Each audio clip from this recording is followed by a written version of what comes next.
Rindu kami padamu ya Rasul, rindu tiada terperi.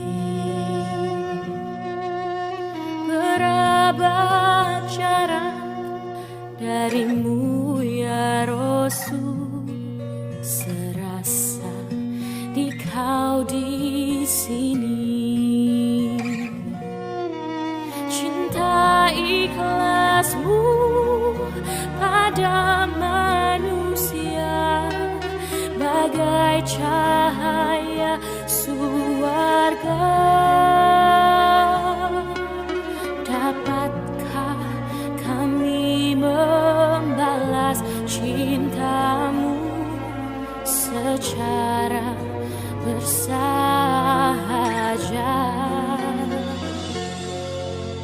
Rindu kami padamu ya Rasul, rindu tiada terperi.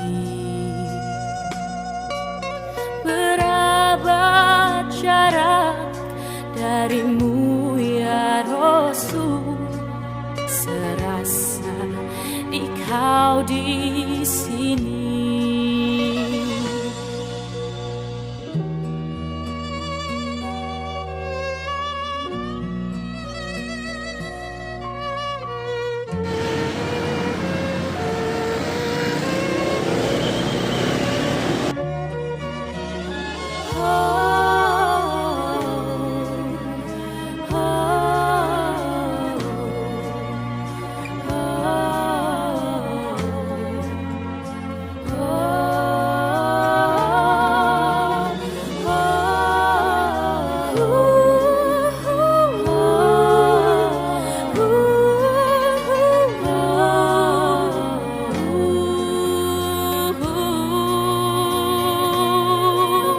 Cinta ikhlasmu pada manusia bagai cahaya surga. Dapatkah kami membalas cintamu secara bersahaja?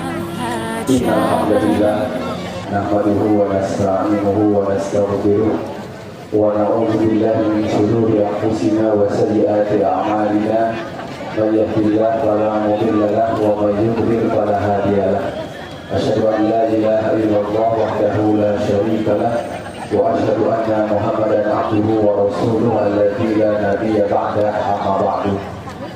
Puji dan syukur kita panjatkan kepada Allah Subhanahu wa Ta'ala. Alhamdulillah di pagi hari ini kita bisa mengawali hari dengan berkumpul di Masjid Bergansis dalam rangka bola-bola ini menambah wawasan dan juga untuk memperkuat keimanan kita semuanya.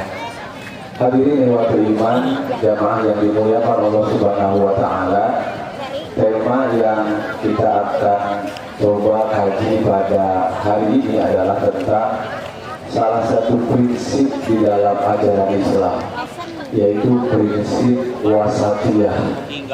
Wasatiyah itu kalau bahasa Sundanya si negara tengah. Jadi sekarang itu banyak sekali stigma atau pandangan kepada Islam atau kepada umat Islam yang negatif. Ada sebutan Islam radikal, ya. Ada sebutan Islam fundamentalis, gitu ya. Ada banyak sekali gitu ya. Padahal Islam itu Islam, ya. Padahal Islam itu Islam. Sehingga ada kampanye gerakan moderasi beragama. Jadi bagaimana agama Islam yang moderat ini kita laksanakan, kita praktekkan dengan sikap yang berat. Menurut saya sebetulnya kalau betul-betul kita sudah mengamalkan Islam, maka kita akan dengan sendirinya bersikap yang baik. Sehingga Islam itu tidak usah banyak varian. Karena ya varian Islam teh jika es krim kan kayak rasa strawberry, rasa coklat, rasa vanilla gitu ya, rasa Oreo gitu ya, banyak sekali sehingga Islam juga banyak dibeli. Dan kadang-kadang labelnya tidak tepat karena kita membela Palestina disebut radikal, padahal jangan membawa Islam kepada ranah politik. Palestina itu masalah politik, padahal yang kita bela itu bukan politiknya saja. Meskipun politiknya kan ada hak politik di sana, tetapi yang kita bela itu adalah kemanusiaannya. Dan kemanusiaan itu tidak mengenal politik sebetulnya, bahkan tidak mengenal agama. Ya, bentar ini Pak Seri. Tadi mungkin nonton versi itu Pak. Dari mana nonton versi? Saya bukan komentarin golnya, bukan komentarin apa-apanya, tapi banyak sekali malam itu bendera Palestina. Ya, dan banyak sekali berarti nonton nanti ya Pak. Banyak sekali itu sepatu anti Israel. Alhamdulillah Pak di Indonesia itu kalau di luar negeri versi sudah diskor. Kenapa? Karena mencampur adukan sepak bola dengan politik. Jadi padahal itu mudah-mudahan menonton mungkin stadion Sarawak gitu ya. Nah, mudah-mudahan Sarawak gitu. Itu bahwa itu membela apa? Membela kemanusiaannya. Nah, jadi kadang-kadang level-level seperti itu juga tidak tepat. Makanya kita coba Islam itu sebenarnya seperti apa? Prinsip Islam itu seperti apa? Ya. Maka di antara prinsip utama ajaran Islam itu adalah Islam itu mempunyai prinsip wasatiyah. Sebagaimana firman Allah Subhanahu wa taala dalam Al-Qur'an surat Al-Baqarah 143, A'udzubillahi minasyaitonir rajim. Wa kadzalika ja'alnakum ummatan wasatan litakunu syuhada'a 'alan nas. Dan demikianlah kami jadikan kalian itu ummatan wasatan, umat yang pertengahan, atau mungkin kita bisa artikan umat yang moderat. Litakunu syuhada'a 'alan nas, agar kalian menjadi saksi bagi orang-orang. Wa yakuna rasulu 'alaikum syahida, dan Rasul menjadi saksi buat kalian. Dari mana sifat wasaton, ummatan wasaton?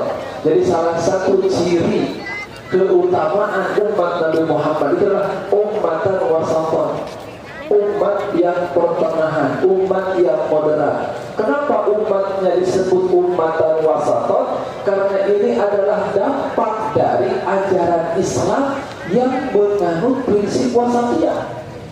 Jadi kemoderatan, kewasatan yang ada pada diri umat Muhammad itu adalah dampak dari ajaran Islam yang mempunyai prinsip wasatiyah. Wa kadzalika ja'alnakum ummatan wasatan. Apa yang dimaksud dengan wasatiyah atau wasat itu? Setidaknya wasat itu bisa berarti tiga perkara, tiga hal. Yang pertama, wasat itu bisa berarti adil dan keadilan. Jadi wasatan itu apa? Adlan. Wasatan itu apa? Wasatnya itu apa? Adalah. Maka sebagaimana firman Allah Subhanahu wa taala, qala awsatuhum alam aqul lakum laula tusabbihun. Maka berkatalah orang yang paling bijak, orang yang paling adil di antara mereka, bukankah aku telah mengatakan kepadamu hendaklah kamu bertasbih kepada Tuhan? Maka awsatuhum di sini artinya adalah a'daluhum, orang yang paling adil. Wa makna awsatuhum ay a'daluhum. Begitu di dalam tafsir. Juga dari mana wasatan itu berarti adil? Dari ayat tadi. Karena saya dibuat tidak saya terjemahkan lagi. Ya, dari ayat yang tadi wa kadzalika ja'alnakum ummatan wasatan. Maka di antara tafsir ummatan wasatan itu adalah ummatan adlan, umat yang adil. Wa kadzalika ja'alnakum ummatan wasatan litakunu syuhada'a 'alan nas wa yakuna ar-rasulu 'alaikum syahida. Ai udulan akhyaran, udulan umat-umat yang adil, akhyaran umat-umat yang terpilih. Kesananya kan litakunu syuhada'a 'alan nas, agar kalian menjadi saksi. Dan di antara syarat saksi itu apa? Adil.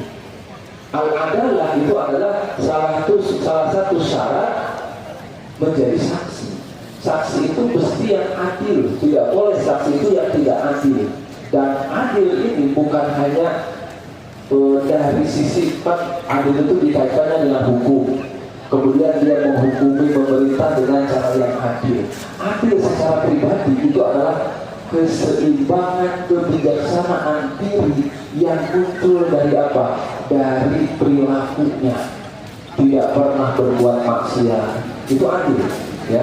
Apalagi kalau adil itu atau bukan tidak pernah, ya, tetapi sangat minim sekali kejahatannya, sangat minim sekali catatan kriminalnya kalau dihitung.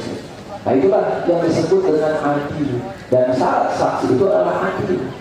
Bahkan kalau kita lihat dalam tafsir Ibnu Katsir, dalam riwayat Ahmad itu disebutkan dari Abi Sa'id, di antara asbabun nuzul ayat ini, kata Nabi, nanti pada hari kiamat yud'a Nuhun wa qaumuhu, Nabi Nuh pada hari kiamat itu akan dipanggil oleh Allah. Wa yuqalu lahu, kemudian ditanya kepada Nabi Nuh, hal balaghta, apakah engkau telah menyampaikan risalah, telah menyampaikan kenabian kepada umatmu? Wa yaqulu, Nabi Nuh menjawab, na'am, iya. Kemudian wa yud'a qaumuhu, dipanggil kaum Nabi Nuh. Kemudian yuqalu lahu, ditanya, hal balaghakum, umat Nabi Nuh ditanya oleh Allah, apakah Nabi Nuh menyampaikan dakwahnya kepada kalian? Bagaimana dengan umat Nabi Nuh? Fayaquluna ma atana min nadhirin wa ma atana min ahadin. Tidak ada seorang nabi pun yang datang kepada kami. Itu nanti kalau kata Nabi pada hari kiamat itu seperti itu. Kemudian fayuqalu linuh, ditanya lagi Nabi Nuh, kalau kamu sudah menyampaikan risalahmu, risalah Allah yang diturunkan kepada kamu, kepada umatmu, maka siapa saksinya? Faman yashhadu laka, siapa yang menjadi saksinya?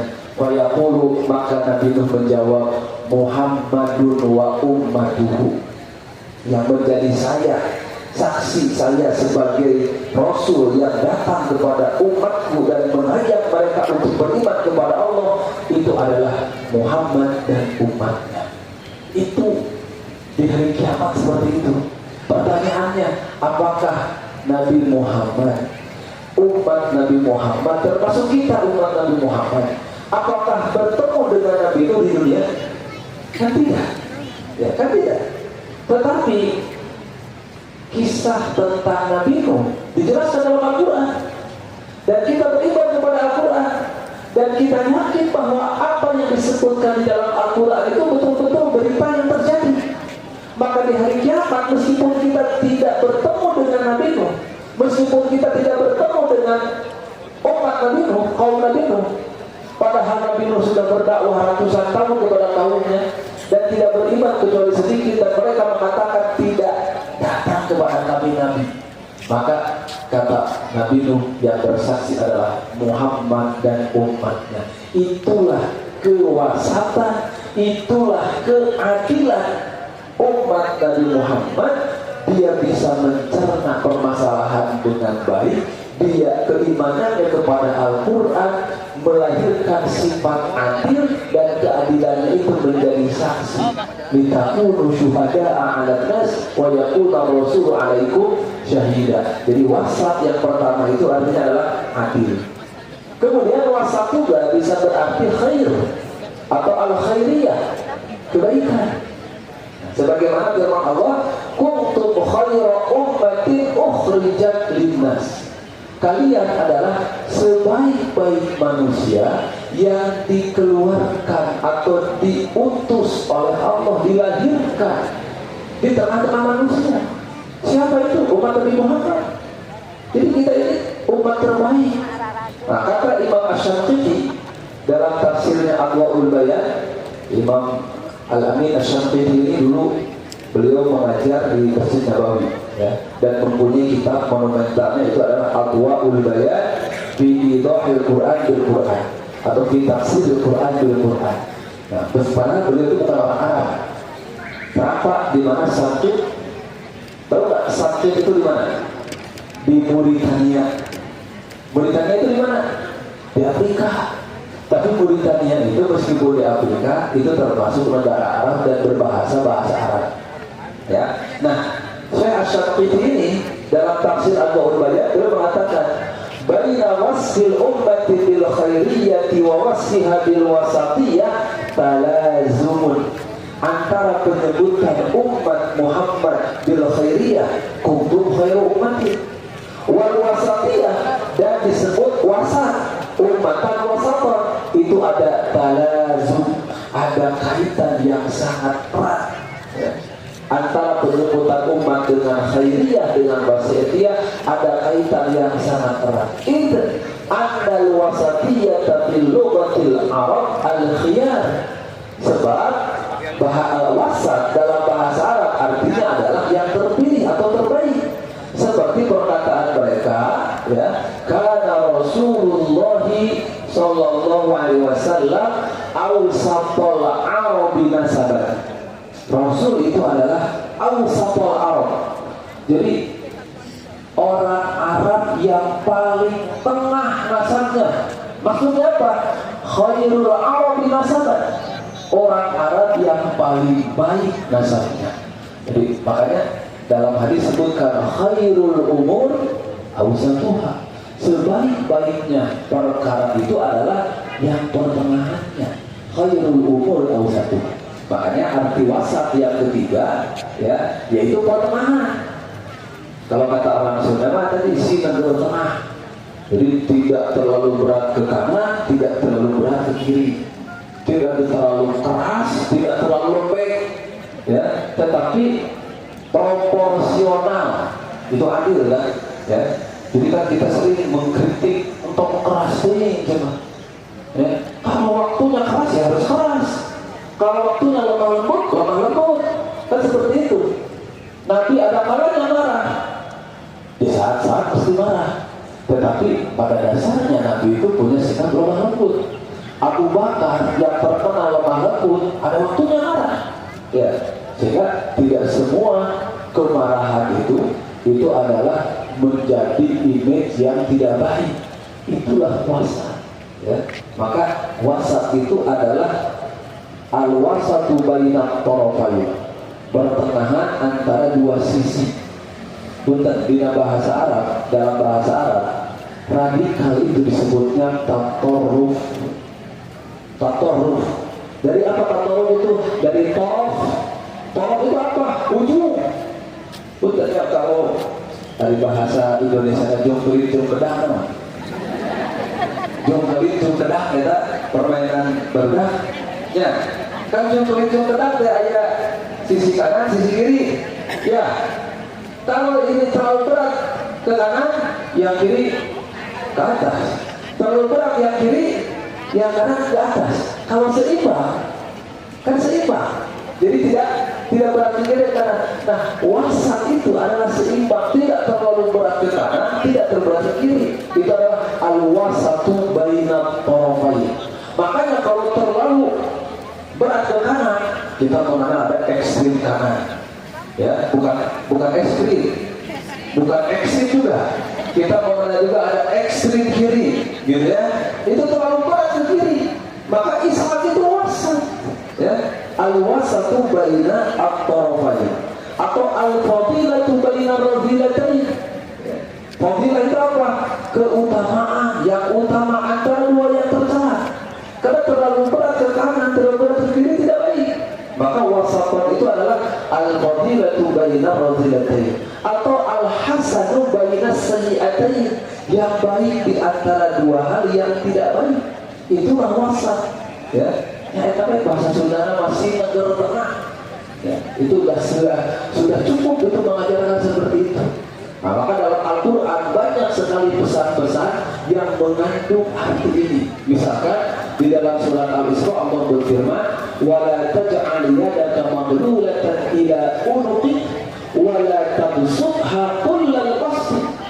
La taj'al yadaka maghlulatan ila unuqik. Janganlah jadikan tanganmu terbelenggu pada leher. Dia teman-teman. Gitu, tangan terbelenggu pada leher. Tetapi wala tabsutha kullal basti, jangan juga melebarkannya terlalu lebar. Mengikatkan tangan kepada leher itu kinayah dari kikir, koret, pelit. Sementara tabsutha kullal basti itu kinayah dari berehan, dermawan. Tetapi kedermawanannya juga tidak terbatas. Ya, artinya apa? Sampai merugikan diri sendiri. Jadi dalam bersikap terhadap harta kita, korek teuing ulah, bagur teuing ulah. Ya, terlalu kikir jangan. Ya, sampai dia enggak Pak. Tarang dongeng Yahudi sareng Majusi atau tapi sareng Romawi jangan ada dongeng ngadeg ya. Jadi saking koreknya orang Yahudi, gitu ya. Dia masak tuh. Kemudian masakan itu tercium wanginya oleh tetangganya. Gitu. Maka kata si Yahudi teh, sengit kieu cenah ieu masakan teh. Kadang-kadang naon dia cenah naon? Ini cenah masakan harum sekali, bayar. Gitu ya. Saking koretna, jadi ka abdul wae bayar. Teu eleh-eleh Pak teh, adu teh bayar teh. Kalau resat mesakan artos kencring, gitu ya. Dikencing-kencingkeun keceng-keceng lunas. Gitu. Lunas. Nah, meminta bayar. Kuring ge ngambah hukum, maneh ge ngadenge hukum duitna cenah gitu ya. Nah, itu gambaran apa? Gambaran yadaka maglulah, pelit. Tetapi wala tabsutha kullal basti. Jangan terlalu sampaikan kadang-kadang merugikan diri sendiri. Jadi semuanya itu harus pertengahan. Ini kan pesan dalam Al-Quran itu banyak seperti ini. Misalkan juga dalam Al-Quran surat Al-Baqarah disebutkan orang yang beribadur rahman itu, orang yang beriman itu adalah alladzina idza anfaqu, ketika mereka berbelanja lam yusrifu wa lam yaqturu. Mereka tidak berlebihan, tidak israf. Tetapi walam yaqturu, tidak taktir. Taktir itu apa? Kekurangan, kikir, ya. Walam yusrifu walam yaqturu wa kana baina dzalika qawama. Tetapi pertengahan di antara itu. Itulah arti wasat. Maka dilalah istilahiyah, ya. Pengertian wasatiyah itu adalah at-tawazun wal i'tidal baina tarafayil quluwi wat taqsir. Itu adalah tawazun, seimbang.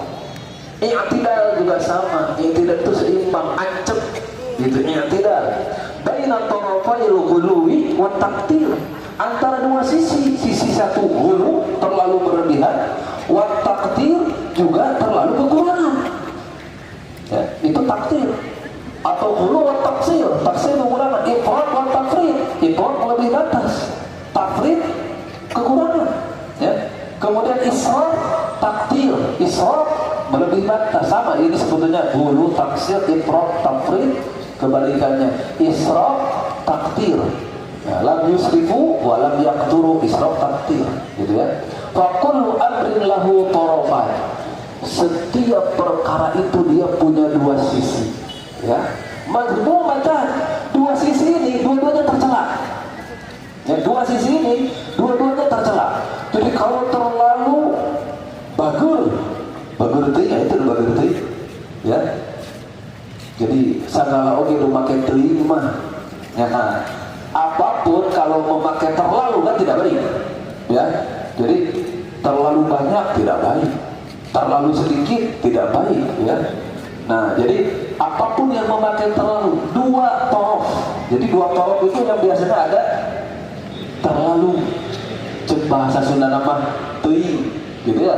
Nah, jadi kalau antara dua fakulu amrin lahu tarafani madhmuman, imma ila ifrad, bisa jadi ke ifrad, melebihi batas, imma ila tafrid atau kepada tafrid, ya, yaitu kekurangan, sisi kekurangan.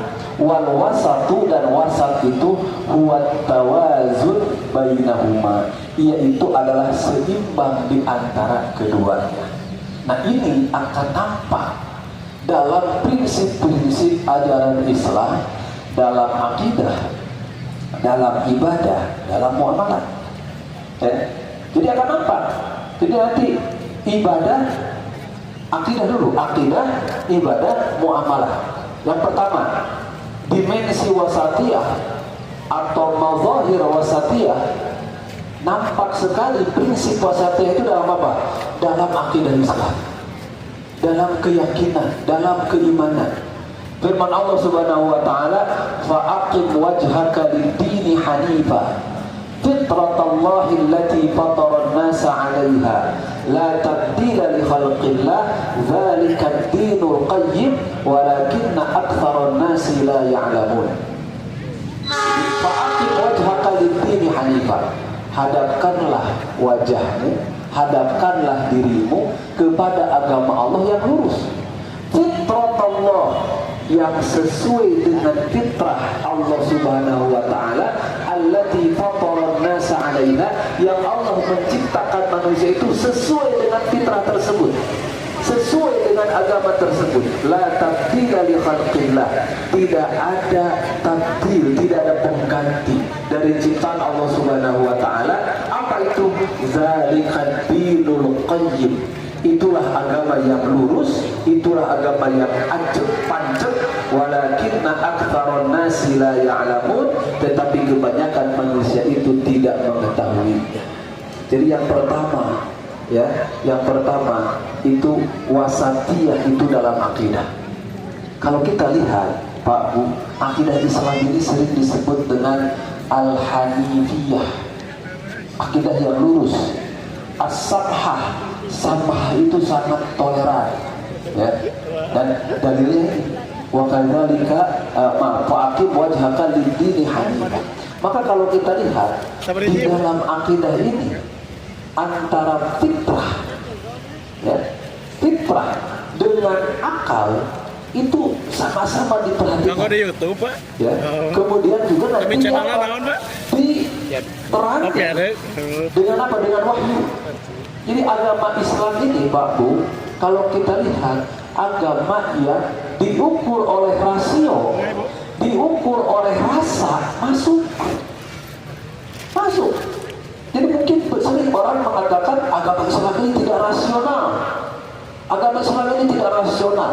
Padahal kalau kita betul-betul menggunakan rasio sebenar-benarnya, maka kita akan mendapatkan kebenaran hakiki dari Islam tersebut.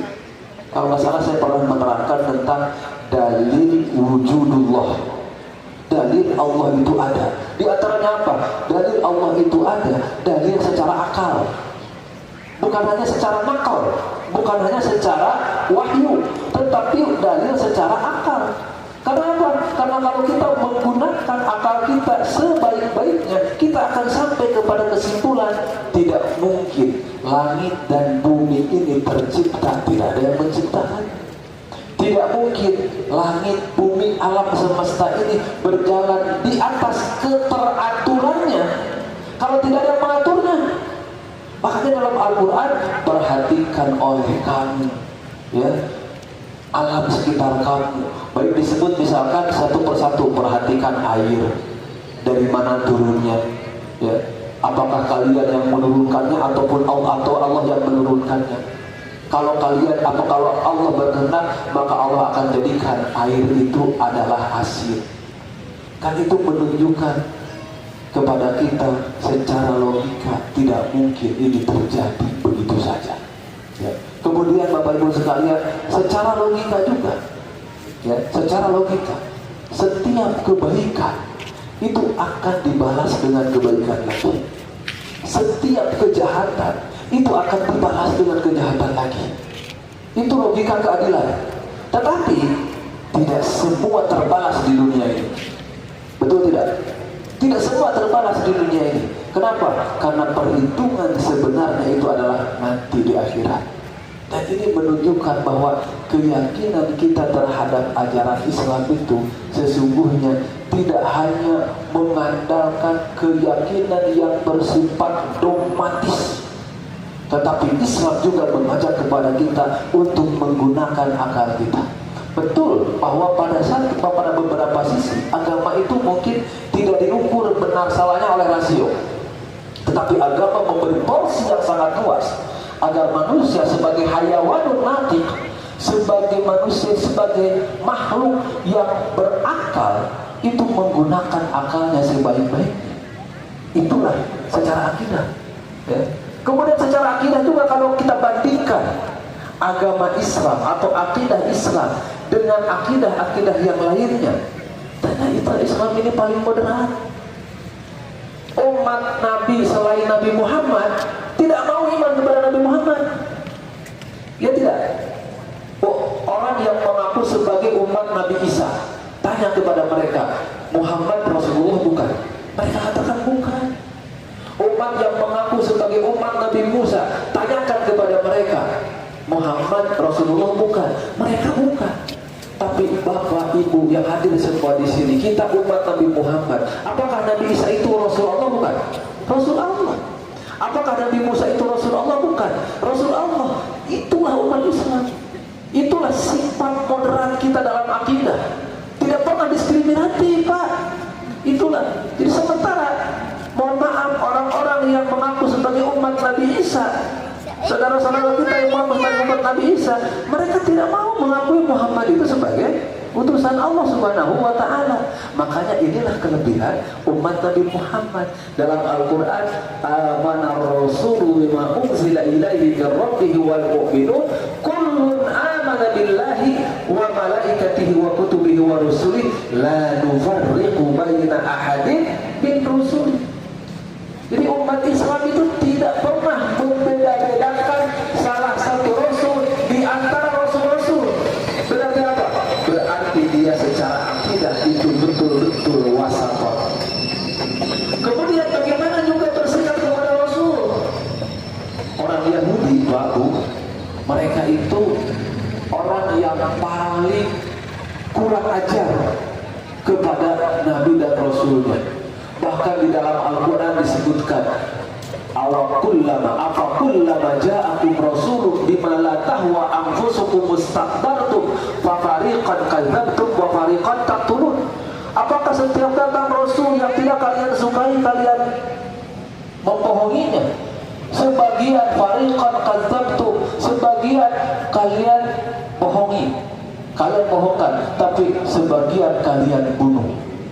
Jadi orang Yahudi itu sampai membunuh nabinya. Itu disebutkan dalam Al-Quran. Meskipun tidak dirinci dalam Al-Quran siapa saja nabi yang dibunuh oleh orang-orang Yahudi, tetapi mereka mengatakan kan wa qawluhu atau wa qawlihim inna qatalnal masiha Isa ibn Maryam Rasulullahi wa ma qataluhu wa ma salabuhu walakin syubbiha lahu. Mereka mengatakan kami yang membunuh Masih Isa bin Maryam. Meskipun kata Allah mereka tidak membunuhnya, tetapi oleh Allah ada orang yang dimiripkan dengan Nabi Isa, itulah yang dibunuh. Tetapi catatannya adalah mereka sampai berani membunuh. Itu satu sisi. Tapi di sisi lain, sikap selain umat Islam itu memperlakukan Rasul, menempatkan Rasul di atas yang semestinya. Jadi ini Pak, kalau tadi saya katakan ada tatarruf, ada radikalisme, ada dua sisi. Yang dua sisi ini tidak baik. Yang pertama ghulu itu apa? Mengagung-agungkan atau melebihi batas dalam mengagung-agungkan, itu ghulu. Tetapi ada juga yang bukan ghulu, sebaliknya taksir. Jadi ada umat Nabi yang mengagungkan nabinya secara berlebihan sampai menyebut nabinya Tuhan, sampai menyebut nabinya anak Tuhan. Itu guru. Tetapi di sisi lain ada umat beragama yang mengatakan atau yang kurang ajar kepada nabinya sampai sombong kepada nabinya, sampai membohongkan nabinya, sampai membunuhnya. Itu kan fakta. Islam tidak. Islam itu wasaton. Ini kan akidah, keimanan kepada Nabi. Makanya Nabi Muhammad itu mengatakan kepada umatnya, la tatruni, itu hadisnya itu ya, la tatruni kama ataratin nasara ibn Maryam. Kalian jangan tatruni, menyanjung, berlebih-lebihan menyanjungku, sebagaimana orang-orang Nasrani menyanjung Ibnu Maryam. Fa inna ma'ana abduhu, sebab aku ini bukan anaknya tapi hambanya, hamba Allah. Faqulu Abdullahi wa rasuluh, katakanlah kepadaku, aku ini adalah Abdullah, hamba Allah, wa rasuluh, dan rasulnya. Itulah wasannya. Jadi bagaimana kita iman kepada Allah itu juga bukan hanya sebagai dogmatis, tetapi juga secara rasional bisa diterima oleh kita. Kemudian juga iman kita kepada Nabi itu juga ternyata dengan sikap yang wasat, seimbang. Itu dalam akidah. Dan banyak sekali sebetulnya kalau kita mau upas lebih dalam lagi sisi-sisi kewasatiaan Islam di dalam akidah. Jadi akidah Islam, agama Islam ini agama yang betul-betul wasaton, ya, yang betul-betul dia pertengahan. Bagaimana seimbang antara akal dan juga perasaan kita, antara rasio ya dan rasa, kemudian antara dalil akli dengan dalil nakli, ya, itu Islam. Dan bagaimana itu muncul di dalam sikap kita kepada Nabi kita, keimanan kepada Allah Subhanahu wa Ta'ala. Itulah ummatan wasaton. Ini wasatiyah di dalam akidah. Kemudian wasatiyah dalam ibadah. Wasatiyah dalam ibadah ini lebih banyak lagi Pak contohnya Pak. Ya, sering sekali ada anggapan di kalangan masyarakat, di kalangan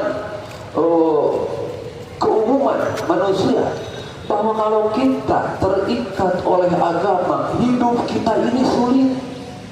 Kenapa? Karena banyak aturan. So, ulah naik sana jadi umat Islam. Nah, dina Islam sagala kudung, sagala temenang. Jadi banyak sekali aturannya yang mengikat. Harus ini, harus sholat, harus zakat, harus saum, ya, sehingga merasa hidup ini tidak bebas. Kemudian banyak sekali larangannya. Kalau makan tidak boleh babi, tidak boleh khomer, gitu ya. Kemudian menyembelihnya harus dengan benar. Ini paradigma yang terbalik. Paradigma yang terbalik. Kenapa? Kita sering membuat paradigma kalau di dalam ibadah segala tidak boleh. Ya maaf, segala harus. Ya, kalau dalam muamalah maka segala tidak boleh. Padahal sebaliknya, dalam ibadah itu semuanya tidak boleh kecuali yang diperintah. Berarti kalau tidak ada perintah jangan laksanakan. Dalam muamalah apapun boleh, kecuali apa? Kecuali yang dilarang. Sedangkan yang dilarang itu sedikit. Kemudian banyak sekali orang beranggapan beragama yang baik itu tinggalkan kesenangan dunia. Kan gitu. Ya, tinggalkan kesenangan dunia. Itu beragama yang baik. Saya ambil di sini contoh, saya kutip hadis, mungkin nanti saya tambahkan beberapa keterangan. Hadis tentang 3 orang yang datang kepada Nabi. Ja'a salah satu rahtin, bukan kepada Nabi, tapi kepada istri Nabi.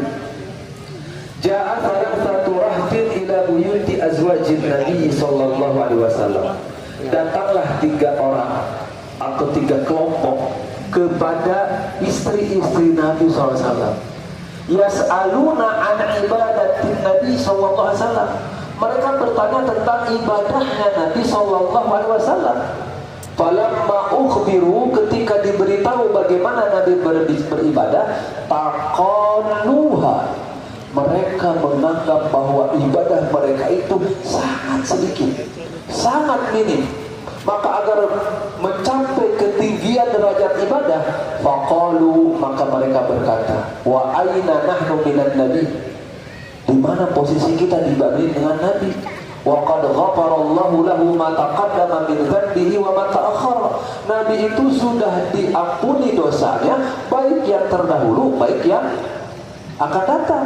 Qala ahaduhum, maka yang satu berkata, amma anna fa inni usolli laila abadan.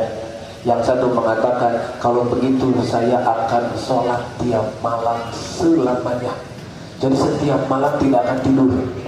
Ya, bukan begadang, tidak tidur teh, tapi ibadah, gitu ya. Kalau kita sekalinya tidak tidur nonton bola, gitu ya. Nah, kemudian yang satu lagi waqala akharu, yang satu lagi mengatakan, ana asumun dahra, saya akan saum selamanya. Jadi tiap hari saum, tidak pernah buka, tidak pernah makan siang. Wala uftiru, dan tidak akan pernah buka. Waqala akhar, dan yang satu lagi mengatakan, ana a'tazilun nisaa fala atazawwaju abadan. Saya akan tinggalkan perempuan dan saya tidak akan menikah selamanya. Faja'a Rasulullah, kemudian datanglah Rasulullah. Faqala, dan Rasul mengatakan, antumul ladzina qultum kadza wa kadza. Kalian yang mengatakan demikian-demikian. Qalu, mereka menjawab ya. Kata Nabi, amma wallah, adapun demi Allah, inni la akhsyakum lillahi wa atqakum lahu. Saya ini orang yang paling takut kepada Allah dan paling takwa kepada Allah di antara kalian. Tetapi ini keseimbangan kan. Lakinni asumu wa uftir. Saya ini ada kalanya saum, ada kalanya bukan. Rasul saja itu. Wa usolli wa arqud. Saya juga ada kalanya sholat malam, tapi ada waktunya tidur. Kemudian wa atazawwajun nisa, saya juga menikah. Faman raghiba an sunnati falaisa minni, barang siapa yang tidak menyukai sunnatku maka tidak termasuk umatku. Itulah keseimbangan dalam ibadah. Ibadah ini tidak berlebihan tapi tidak kekurangan. Ibadah ini tidak merenggut hak-hak kita untuk menikmati hidup. Bahkan Pak, lihat contoh dalam Al-Quran banyak sebetulnya. Cuma saya ambil contoh perintah sholat Jumat. Perintah sholat Jumat. Idza nudiya lis-sholati li yaumil jumu'ati fas'au ila dzikrillahi wa dharu al-bai'. Jika diseru untuk sholat Jumat, berangkat sholat Jumat, wa dharul bai', tinggalkan dulu dagang. Jadi aktivitas kurang teh intina naon? Dagang. Ya. Jadi dagang itu boleh, bahkan dianjurkan. Ya. Jadi kalau disuruh sholat Jumat, tinggalkan dulu dagang, sholat. Selesai sholat Jumat apa? Fa idza qudiyatis sholatu fantashiru fil ardi wabtaghu min fadlillah. Jadi kalau kita luruskan terjemahnya, kalau sudah selesai sholat Jumatnya, maka dagang deui. Jadi ibadah itu tidak melarang kita mencari keuntungan dunia, tapi di antara aktivitas kita ke dunia ini, maka ada aktivitas ibadah. Ini menunjukkan apa? Menunjukkan keseimbangan. Kadang-kadang mindset kita beribadah itu adalah yang baik. Tidak boleh berdagang, tidak boleh menikmati kenikmatan dunia. Sehingga di agama lain itu ada yang disebut dengan rahib, ada yang disebut dengan biksu, ada yang disebut dengan punten agamawan. Ketika disebut agamawan, itu berarti dia konotasinya itu fokus dalam kehidupan keagamaan, sehingga meninggalkan, tidak boleh makan daging, tidak boleh menikah, gitu ya, tidak boleh bahkan majnun, gitu ya. Nah, Islam tidak mengenal ajaran seperti itu. Ada seorang sahabat bernama Utsman bin Maz'un. Utsman bin Maz'un ini datang kepada Nabi, ya Rasulullah, lau azinta li talaqtu khawlah. Wahai Rasulullah, kalau engkau izinkan aku akan ceraikan istriku namanya Khawlah. Tsumma tarahabtu, aku akan menjadi rahib, kata. Wahtasaitu, kemudian aku akan mengebiri diri, ya. Kemudian waharamtu lahma, aku tidak akan makan daging. Kemudian asumu abadan, aku akan saum selamanya, dan aku akan bangun setiap malam untuk sholat, tidak akan tidur. Kata Nabi kepada Utsman bin Maz'un, la tuharrimu thayyibati ma ahallallahu lakum. Jangan kau haramkan hal-hal yang menyenangkan, hal-hal yang baik, hal-hal yang enak yang Allah halalkan kepada kalian. Itu prinsip syariat. Jadi syariat itu Pak Bu, prinsipnya tidak israf. Israf itu apa? Ghulu. Ghulu itu apa? Sampai meninggalkan semua urusan dunia. Tak banyak orang yang mengatakan kan seperti itu. Jadi silahkan. Ya, itulah. Maka Rasul mengatakan kepada Utsman, janganlah engkau mengharamkan hal-hal baik yang Allah sudah halalkan untuk kamu. Itulah wasatiyah Islam dalam syariat, ya. Sehingga janganlah kita membayangkan berislam yang baik itu ibadah lebih ke poho neangan rizki, sehingga ketika anak istri tidak bisa makan, tidak bisa minum, kedua dan ieu mah ibadah karena Allah. Salah. Justru mencari rizki, nafkah untuk anak dan istri itu juga bagian dari ibadah. Ya, kan tidak sedikit orang yang berpandangan seperti itu. Ternyata syariat Islam itu. Kemudian Pak Bu, kalau kita lihat dari syariat itu sendiri, ternyata syariat ini mempunyai prinsip sesuai dengan kemampuan kita. La yukallifullahu nafsan illa wus'aha. Allah tidak membebankan kepada manusia kecuali sesuai dengan kemampuannya, bukan kemauannya, ya, tetapi kemampuannya. Nah, kita suka sering disalahartikan, ya, mastata'tu menjadi masyi'tu. Dan kalau kita perhatikan Pak, pada dasarnya ibadah ini sangat mampu untuk dilaksanakan oleh kita, bahkan ringan. Tetapi kalau di sana ada beban, wajar, namanya juga taklif. Taklif itu kan beban, sehingga ada usaha. Hari hayang ke surga, hari tahun hayang senang-senang kan. Misalkan taklif itu saum, kita nahan lapar, gitu ya, nahan haus, nahan hawa nafsu, itu kan taklif. Sholat itu juga taklif, harus ada usahanya, harus ada gerakannya. Tetapi gerakan dan usaha itu semuanya itu adalah pada batas-batas kemampuan manusia. Ketika melebihi batas kemampuannya, di sanalah ada rukhsah, ada keringanan. Ya, makanya dalam istilah usul fikih itu ada masyaqqah. Masyaqqah itu apa? Kesulitan. Cuman masyaqqah itu ada dua. Ada masyaqqah yang mampu untuk ditanggung oleh manusia, oleh mukallaf. Ada masyaqqah di luar kemampuan. Selama masyaqqah itu masih mampu kita laksanakan. Saum kuat kene, laksanakan. Ternyata sakit, kata dokter kalau saum akan menambah para penyakitnya. Ada rukhsah bukan? Gitu ya. Sholat Pak Bu, sholatlah kalian sambil berdiri, gitu ya. Kenapa? Karena kan tidak ada kita yang tidak bisa berdiri, ya, kecuali yang sakit atau yang Allah takdirkan dia memang tidak bisa berdiri. Tapi kan itu sebagian kecil, bukan sebagian banyak manusia. Maka pada dasarnya sholat itu laksanakan secara berdiri. Ada apa itu? Ada usaha. Ada apa itu di sana? Ada masyaqqah, tapi masyaqqah itu fi maqduril mukallaf, di dalam batas-batas kemampuan dari seorang mukallaf. Ketika tidak bisa dilaksanakan, maka di sanalah ada taisir. Itulah prinsip wasatiyah syariat. Jadi syariat itu tidak membebankan kepada kita di luar kemampuan kita. Di sana ada usaha, iya, kan ibadah namanya juga, ya. Mencari rezeki ada usahanya, ya. Bahkan bukan hanya mencari rezeki, mencari kesenangan saja kita kan ada usahanya.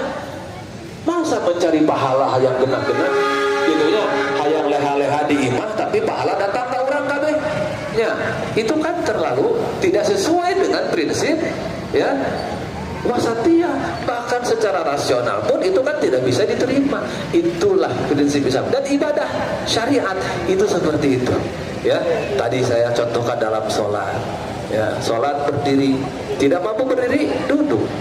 Tidak mampu duduk, berbaring. Tidak mampu berbaring, sholatan. Gitu ya. Saum, kalau misalkan tidak mampu saum, maka dibolehkan buka. Ya, nah itulah prinsip syariat. Tadi disinggung oleh Ustaz Gin. Sebentar lagi kita akan masuk pelaksanaan ibadah haji. 1 Mei itu kloter pertama sudah berangkat. Dalam haji itu masyakohnya luar biasa. Tetapi prinsip wasatiyah Islam dalam haji juga berlaku. Ya, sehingga zaman Rasul itu kan urutan amal haji pada tanggal 10 itu melontar jumroh. Setelah melontar jumroh itu menyembelih kurban. Setelah menyembelih kurban tahalul. Setelah tahalul tawaf ifadah. Setelah tawaf ifadah kembali lagi ke Mina untuk mabit. Kemudian sahabat bertanya kepada Rasul, bagaimana kalau saya dahulukan ini dan mengakhirkan yang ini? Saya dahulukan yang ini, mengakhirkan yang ini. Kata Nabi, if'al wala haraj. Laksanakan, jangan ada beban. If'al wala haraj. Artinya apa? Ada prinsip tasamu, ada prinsip la yukallifullahu nafsan illa wusaha. Sahabat tidak mungkin bertanya. Kalau apa? Kalau tidak ada kesulitan yang dihadapi. Itu zaman Nabi, apalagi zaman sekarang. Ya, pasti banyak kesulitan. Makanya Dewan Hizbah menerbitkan buku rukhsah di dalam ibadah haji dan ibadah umroh. Kembali kemana Pak Bu? Kembali kepada prinsip wasatiyah, ya, di dalam syariat Islam, di dalam dimensi ibadah, ya. Bahkan kalau kita lihat secara umum Pak, ya, ibadah ini berbuat baik baru niat saja sudah dicatat pahala oleh Allah. Kalau kita niat berbuat baik kemudian kita laksanakan, maka dicatat oleh Allah. Kalau tidak terlaksana, dicatat 1 kebaikan. Dilaksanakan, dicatat 10 kebaikan. Dan dilipat gandakan kepada yang tidak terbatas. Tapi kalau kita berniat melaksanakan dosa, kejelekan, kemudian tidak jadi, dicatat pahala. Berniat melaksanakan dosa, jadi dicatat dosa hiji, 1 itu dicatat. Ya, itu menggambarkan apa? Menggambarkan Islam ini begitu baik sekali kepada kita, gitu ya. Jadi tidak ada alasan Pak Bu untuk kita mengatakan atau untuk kita tidak mengamalkan ajaran Islam ini. Kemudian yang terakhir Pak Bu, wasatiyah dalam muamalah, termasuk wasatiyah dalam akhlakul karimah dalam muamalah ini.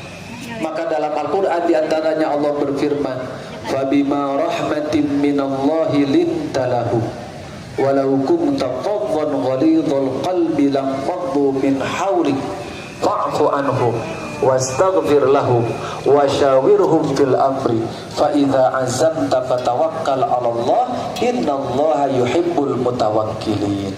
Maka karena rahmat Allah, karena kemurahan Allah Subhanahu wa taala, lintalahu, hendaklah engkau berlaku lemah lembut kepada mereka.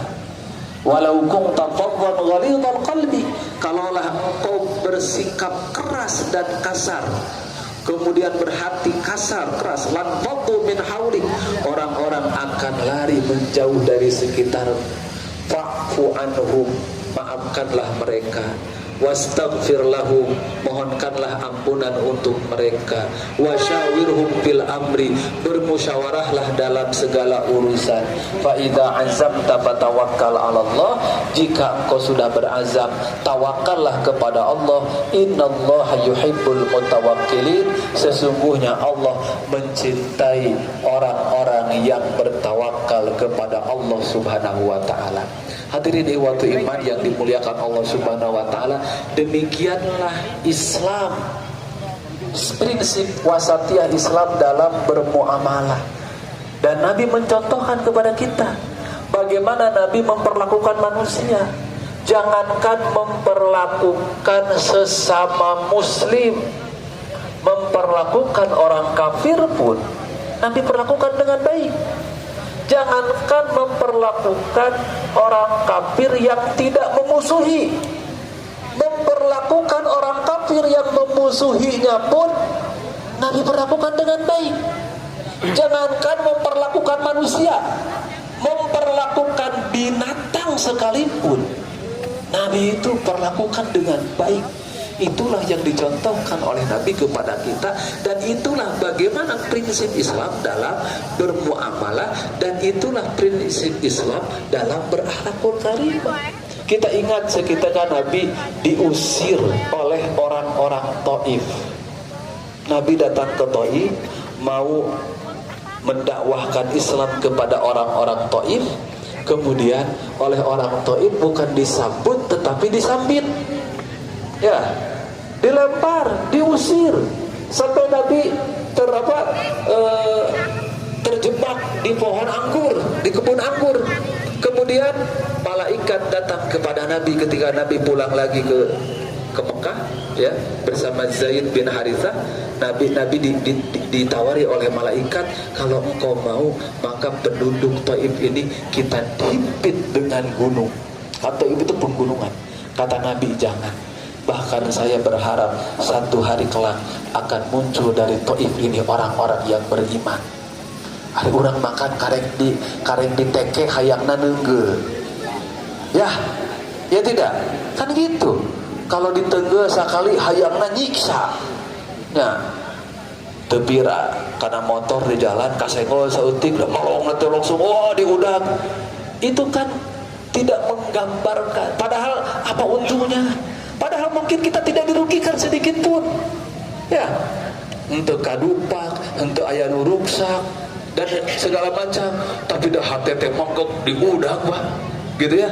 Itu bagaimana orang Islam itu wasatiyah di dalam apa? Dalam muamalah. Ya, bagaimana ketika jangankan begitu Pak. Orang Islam itu dalam Al-Qur'an disebutkan kalau ada orang yang mengajak bermusuhan itu qalu salama. Cukup salam lah, cukup dadah gitu ya. Nah, maka Pak Bu, dalam Al-Qur'an disebutkan ya, bagaimana prinsip akhlak itu. Hawa nafsu itu wa nafsin wa ma sawwaha fa alhamaha fujuraha wa taqwaha. Wa nafsin, dan demi jiwa, wa ma sawwaha, dan yang Allah luruskan dari jiwa tersebut. Fa alhamaha fujuraha wa taqwaha. Itu nafsu itu oleh Allah itu diberikan sisi fujur. Fujur itu apa? Potensi berbuat dosa, potensi jelek. Tetapi juga diberikan potensi apa? Wa taqwaha, dan ketakwaannya. Maka kata Allah, qad aflaha man zakkaha. Sudah bahagia sekali, beruntung sekali orang yang membersihkannya. Tetapi wa qad khaba man dassaha. Tetapi sungguh celaka, sungguh rugi orang yang mengotorinya. Maka akhlak Islam itu adalah pertengahan antara ghulatul mithaliyin, antara para mithaliyin itu kaum paganis, penyembah berhala yang menempatkan manusia itu di atas segalanya, terlalu suci. Tetapi juga ada juga sebagian orang yang waqi'in, yang merendahkan manusia, bahkan menyamakan manusia dengan binatang. Islam itu manusia ini ada sisi jeleknya, ada sisi baiknya. Maka di pertengahan antara itu, Islam mengajak kita untuk memelihara sisi kebaikan dan menghilangkan sisi kejelekan, dan muncullah dalam perilaku kita sehari-hari, dalam akhlakul karimah. Makanya Islam itu bukan hanya rahmatun lil muslimin, bukan hanya rahmatun linnas, tetapi Islam itu adalah rahmatan lil alamin, membawa rahmat, membawa kebaikan untuk semesta alam. Inilah Bapak Ibu sekalian prinsip ajaran Islam, yaitu bagaimana Islam ini betul-betul agama yang wasatan, dan umat Islam itu adalah umatan yang wasatan, dan sejatinya tidak mesti ada lagi label-label terhadap Islam ini, karena kalau kita laksanakan Islam sebaik-baiknya, maka kita akan mempunyai sikap yang baik di tengah masyarakat yang bisa diterima dengan baik dan membawa kebaikan kepada semuanya. Demikian yang bisa saya sampaikan. Ada pertanyaan tidak? Rindu kami padamu ya Rasul, rindu tiada terperi.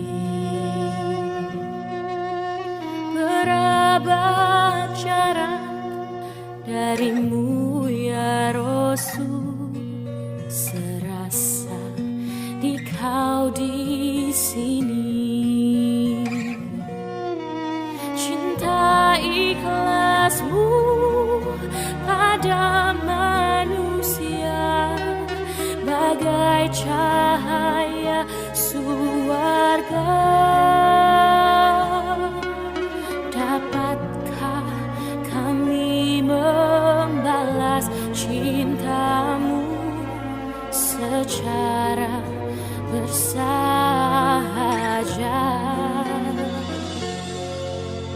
Rindu kami padamu ya Rasul, rindu tiada terperi. Berapa jarak darimu ya Rasul, serasa engkau di sini.